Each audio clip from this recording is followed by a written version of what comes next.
because we had used everything that we needed for our garden. We don't have no more compost, and I believe we have used up all of our topsoil as well. I will be using this seed starting mix. This is something I trust my seedlings or my seeds. I trust planting in this product here because I've proven this to be a very good type of seed starting mix, and I will use this today to start my pigeon peas. You don't want to plant your seeds directly in this seed starting mix when it's dry like this. I have done it before. It's not a very, I mean, there's nothing wrong with doing that, but the problem is this takes a while to soak up the water.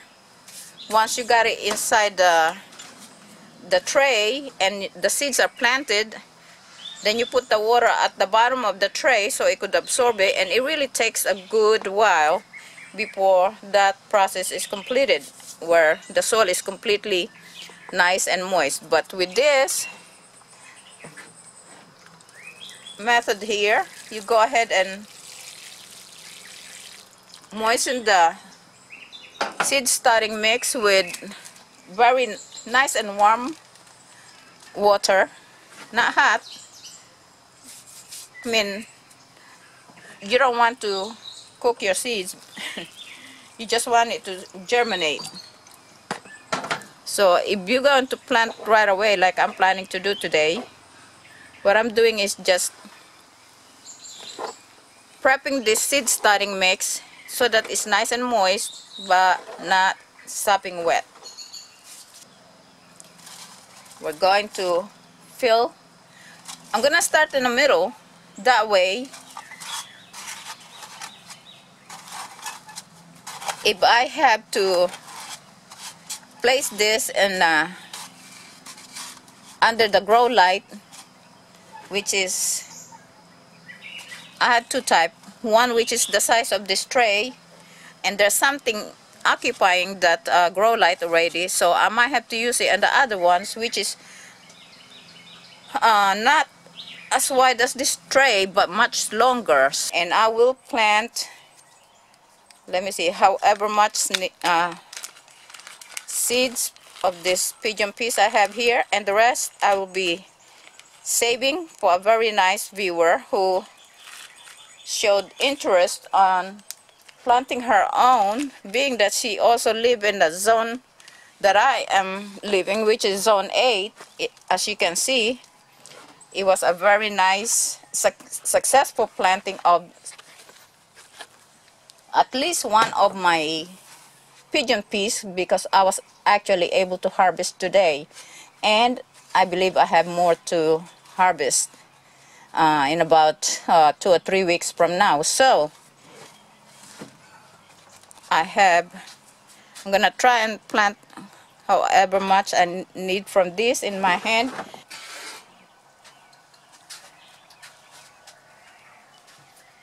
Okay, put one more in there, probably one more in here as well, and why not put 2 on this one as well. Okay, so I have 2, 4, 6, 8, 10 cells planted with pigeon peas, and I will be planting the rest of the cells. I will plant some okra, and once I see that the seeds are starting to emerge from the soil, I'll go ahead and place this under the grow light. This is the second day of the germination process.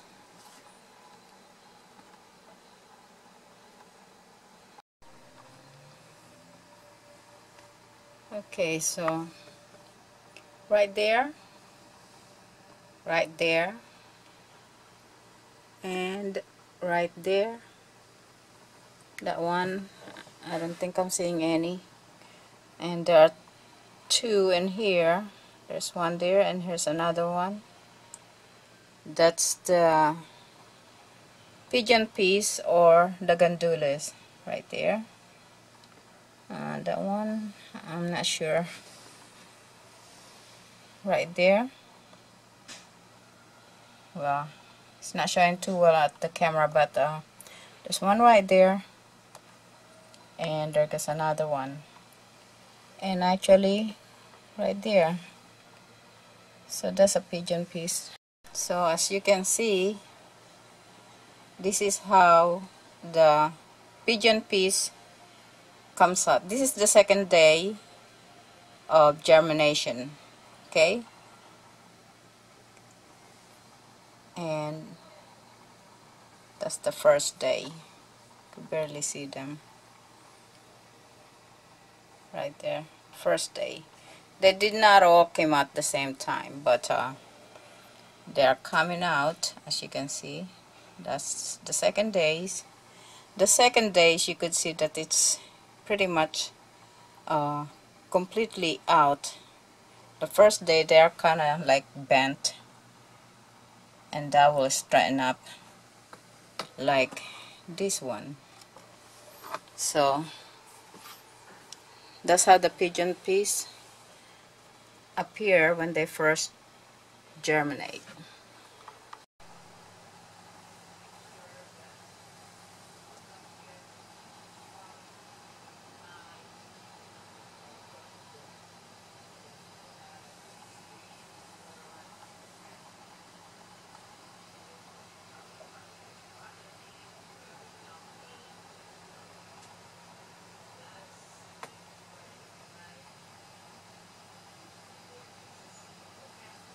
Very awkward position. We're on 100-degree and transplanting my pigeon peas right here on my back porch, and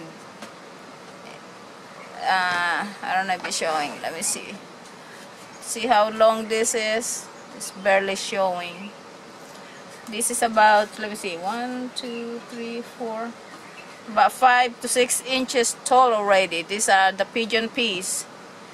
And some are shorter than others, some are taller, and I'm gonna go ahead and transplant the tall ones into a bigger container, and the smaller one my husband will go ahead and put it directly to the ground. I'm gonna transplant some. The rest of these are okra, which we're gonna put directly to the plant, to the ground. We're planting the okra directly to the ground.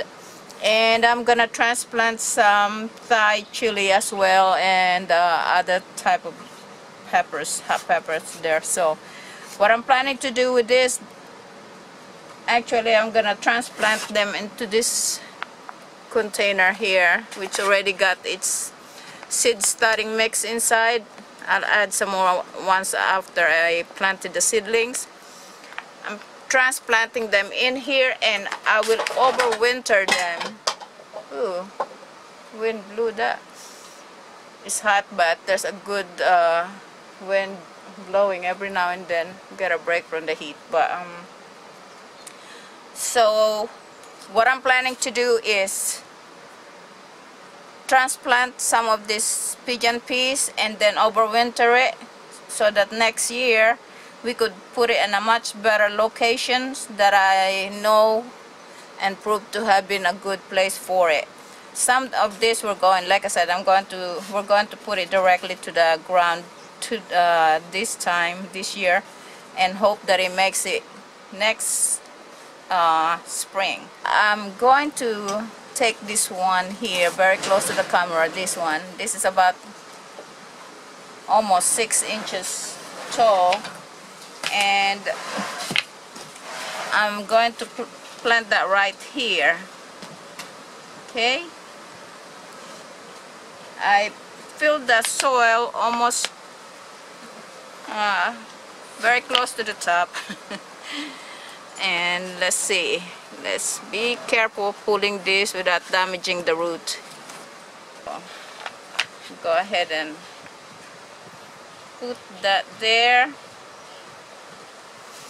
I know it's very sunny out there, and yet we're covered with a turf here, so it's kind of, the lighting is not very good, but I'll try and show you what it looks like right now. I'm going to add a little more soil, okay? It's about the same level that it's planted on the soil right here, the same level of soil. I'm not gonna bury any deeper than it is, but I'm making sure that it's got enough soil to keep this plant nice and healthy. So as you can see, about that much, okay? Now make sure you use a very good seed starting mix. I have mixed mixture of seed starting mix, organic mixture with cocoa coir, and that's what I'm transplanting the pigeon peas in. Okay, right there. Let me do one more.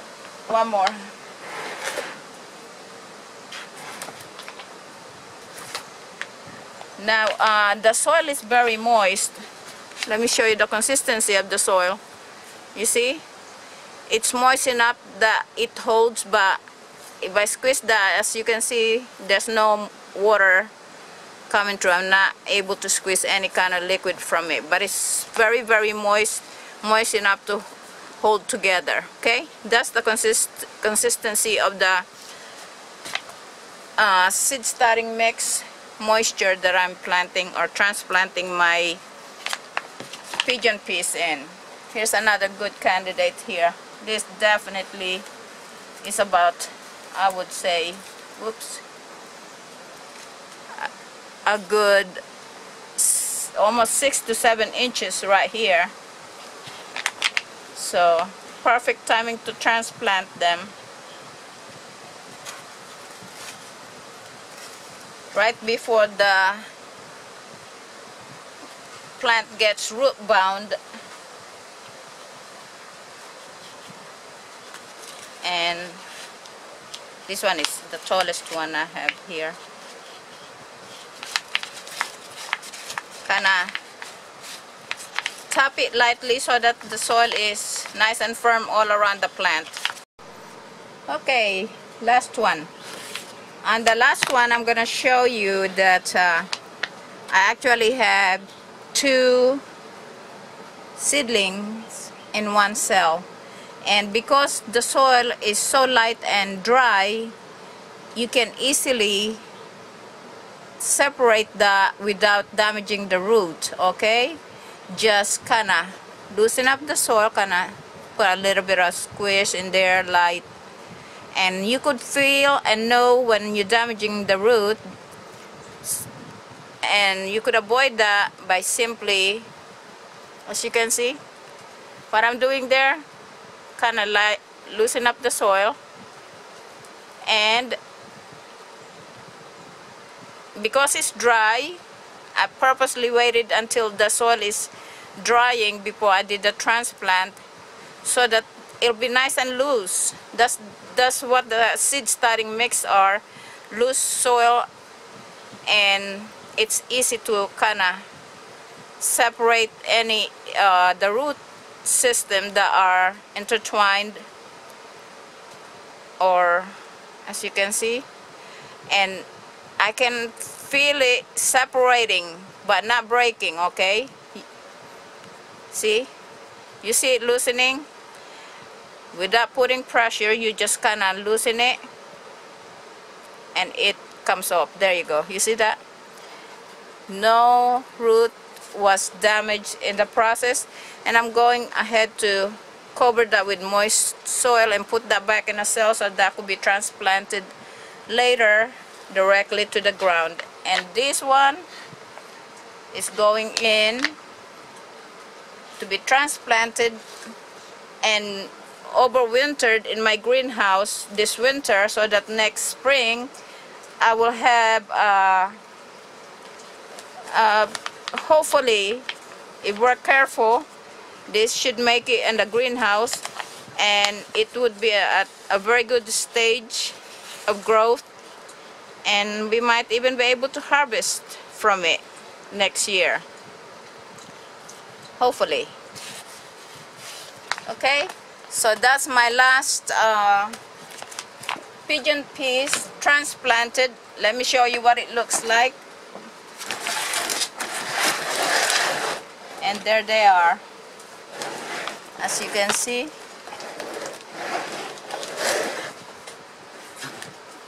And I'm gonna give it a little bit more of water, I'm gonna give it a little more water, and I'm going to start transplanting some peppers. Okay, these are the pigeon peas that I'm going to overwinter. Keep this in my greenhouse for the winter, and next year, 2020, we will see how if we will see if we managed to survive the winter, and if we did, we'll be planting it outdoor directly to the ground. And here's what I have been doing. As you can see, I have pruned this. I believe I pruned this at least twice already. Yes, I did. Here's the first pruning right there, you could see. And here's the second pruning right here. And let me show you this one. See that stem right there? I pruned that. That's the first pruning, and here's the second pruning. And as you can see, they are getting quite tall again. And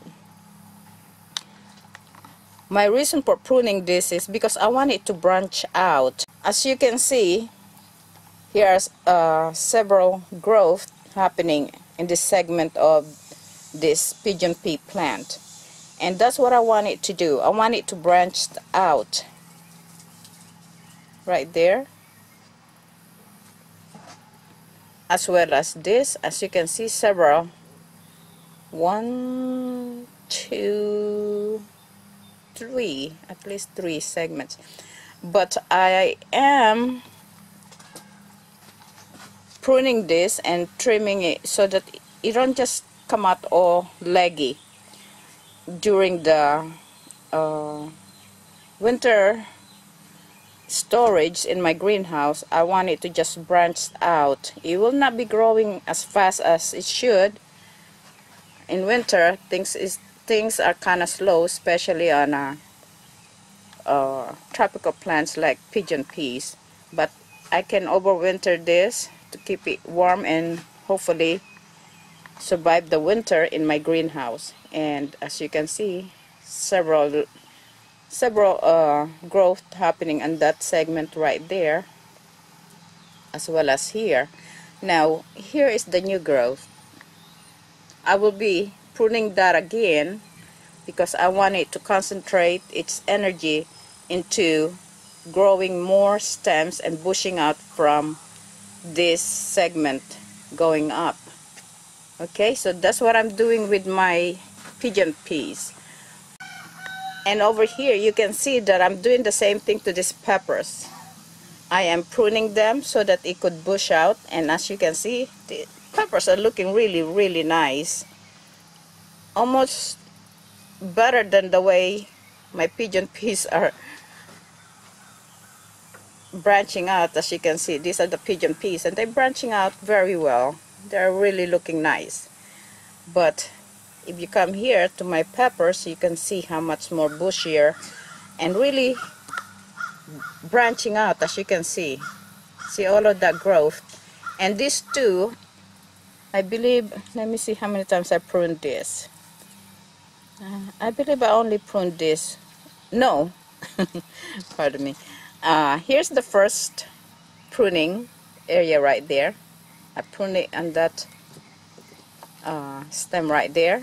And here's the second pruning right there. And as you can see,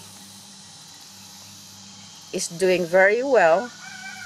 You can see that it's branching out. And here's one very aggressive one right here.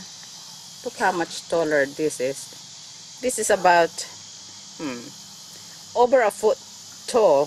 This one right here. This one particular pepper. But I'm going to prune this again right about here to encourage this to really branch out even more. And as you can see, they are really doing very nice. So that's what I do with some plants that I would like to overwinter for next year's season planting. Next year's for next year's planting season. And as you can see, this one is branching out very, very nice. And I will do one more pruning, and maybe even a couple more before I actually go ahead and overwinter this in my greenhouse. Let me show you how I do it. I'm gonna trim it right after the first set of leaves right there. I will go ahead and trim the top of that. So, and I'll be doing the same thing to this one. As you can see, first trim, second trim, and here's the new growth. And I will again trim it right after the first sets of leaves right there. And I'll go ahead and trim this part. Okay, so here's another one here. That's the first trim right there, the second trim right here.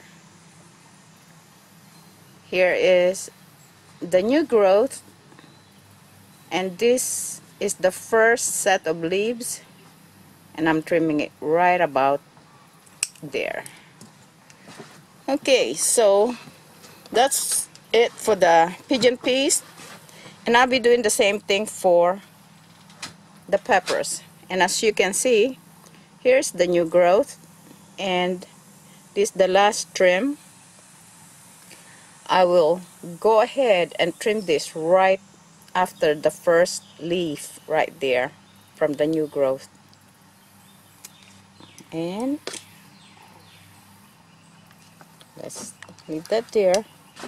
This is very stocky.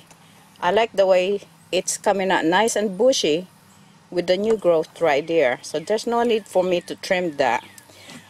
This one, however, well, it looks nice and bushy as it is, but it's coming up a little too fast.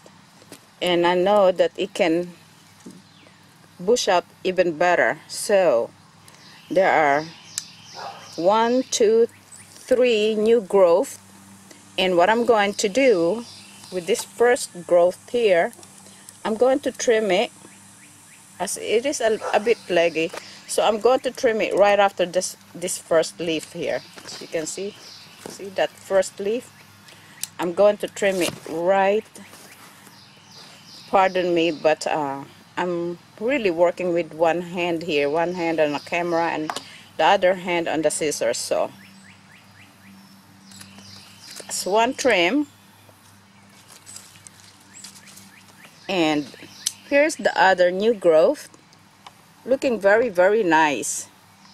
But again, I'm going to trim that. And what I like about this new growth here is, if you look carefully,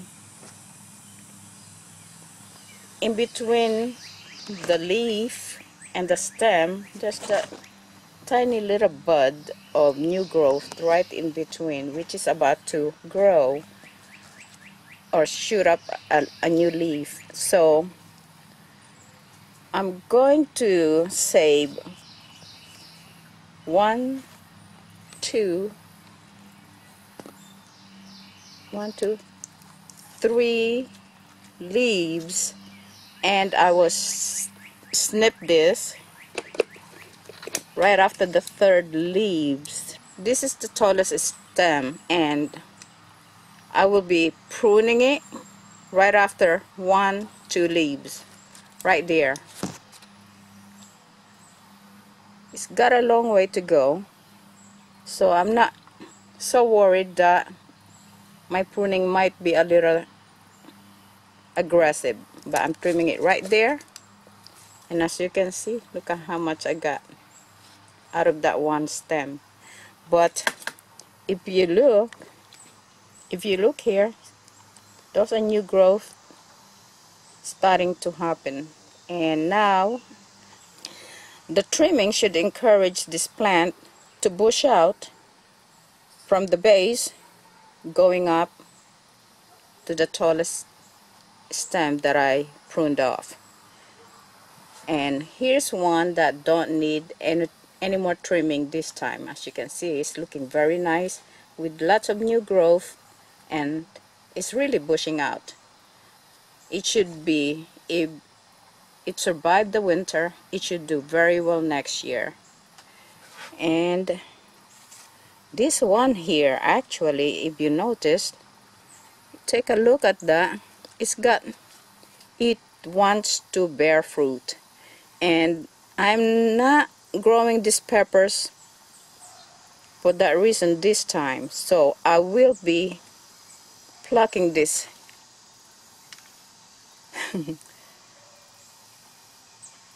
denying this pepper the right to bloom and bear fruit. That's because I want it to conserve its energy and really focus it into growing more stronger, sturdier stem. Pardon me. Oh, it is very hard to work with one hand, but so I plucked all of the potential buds